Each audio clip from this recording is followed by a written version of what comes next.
We will see some of them. We might not cover all of them, but we'll try to cover some of the most important types of heat exchangers. So the first one is a double pipe heat exchanger, and then we have shell and tube heat exchanger, we have plate heat exchanger, we have plate and shell heat exchanger, and then we have a diabatic wheel heat exchanger, plate fin heat exchanger, pillow plate heat exchanger, fluid heat exchanger, waste heat recovery units, dynamic scrap surface heat exchanger, and also we have the direct current heat exchanger, we have HVAC air coils, and spiral heat exchanger. Too many, right? We're not going to cover all of them, guys. Fortunately, we will try to see some of the first 4 or 3, and you can go and read by yourself because we don't have a lot of different resources.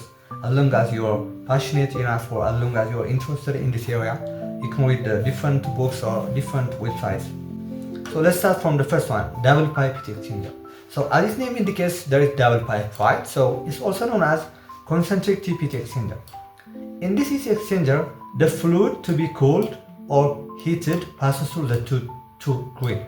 We don't have a fluid, this green, so the fluid that we need to be cooled passes through this tube. Got my point?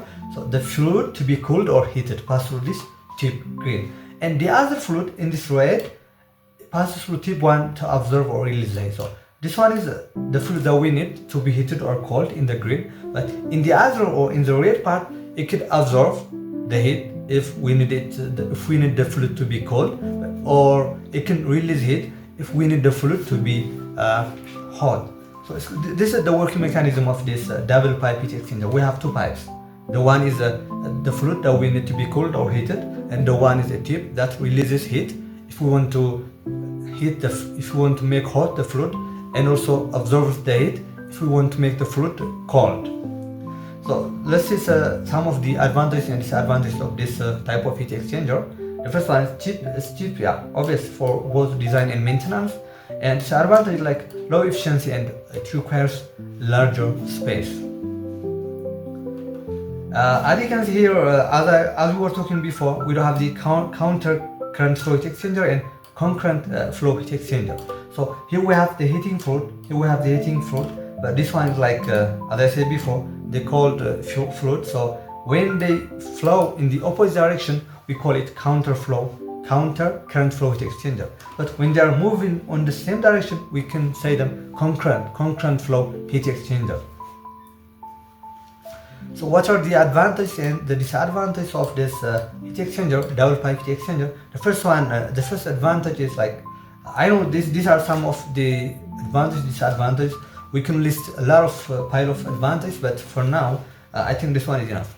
So let's see the advantage. The first one is very simple to construct and very easy for operation.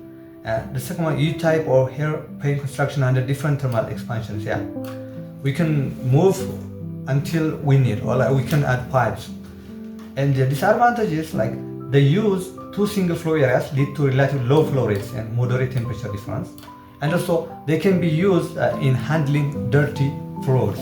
These are the advantages and disadvantages for what we call double pipe heat exchanger or double tip or double pipe heat exchanger. So let's see its application areas. Mainly we use it in pasteurization, in the digester heating, heat recovery, preheating, and effluent cooling. These are the application areas of the double pipe heat exchanger.